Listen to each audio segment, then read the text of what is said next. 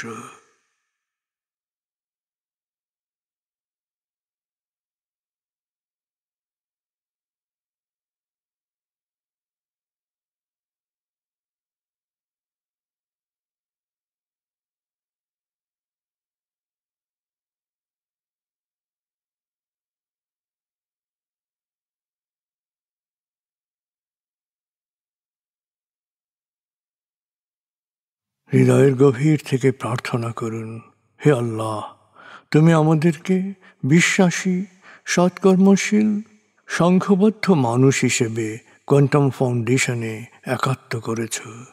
হে আল্লাহ, quantum ফাউন্ডেশনকে এ যুগের আলোকবর্তিকা হিসেবে, সহস্রাব্দের বাতিঘর হিসেবে কবুল করো।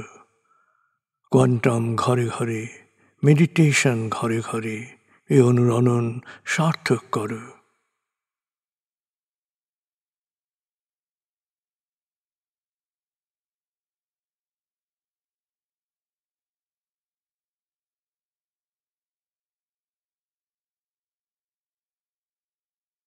হে আল্লাহ, হে দয়াময়, হে মেহেরবান, কোয়ান্টাম ফাউন্ডেশনের সকল কার্যক্রম, শিক্ষা সেবা, শুদ্ধাচার, রক্তদান, এতিমান, প্রবীণ সেবা, চিকিৎসা সেবা, খতনা, মাতৃমঙ্গল, দাফন, কোয়ান্টাম মেথড কোর্স, এই সমস্ত কার্যক্রমকে সদকায়ে জারিয়া হিসেবে কবুল করো।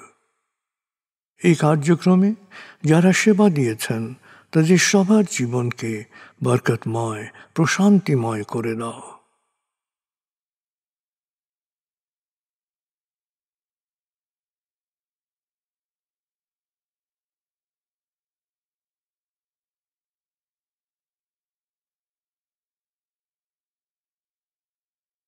হে আল্লাহ, গত ৩০ বছর ধরে ফাউন্ডেশনের কাজগুলোকে গতিশীল রাখার জন্যে যারা নিয়মিত দান করেছেন, যারা এককালীন দান করেছেন, যারা জাকাত দিয়েছেন, যারা স্থাবর অস্থাবর সম্পত্তি দান করেছেন, তাদের সবার দানকে তুমি সৎ দান হিসেবে কবুল করো, সদকায়ে জারিয়া হিসেবে কবুল করো। তাদের পরিবারে সুখ ও প্রশান্তি দান করো, তাদের ধন সম্পত্তিতে বরকত দান করো।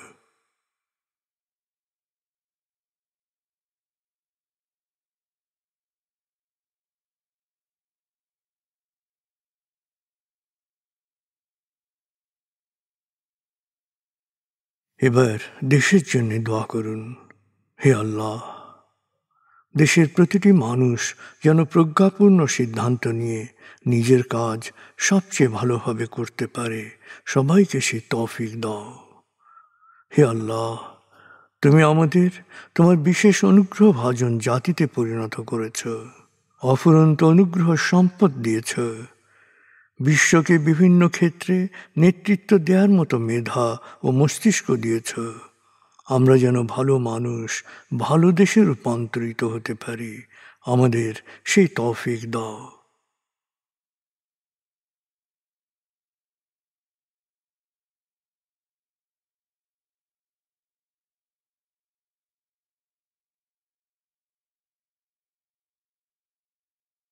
ভালো মানুষ, ভালো দেশ, স্বর্গভূমি বাংলাদেশ। ভালো মানুষ, ভালো দেশ, স্বর্গভূমি বাংলাদেশ। ভালো মানুষ, ভালো দেশ, স্বর্গভূমি বাংলাদেশ। দেশের জন্য প্রার্থনা করুন। দেশকে যেমন দেখতে চান সেভাবে প্রার্থনা করুন।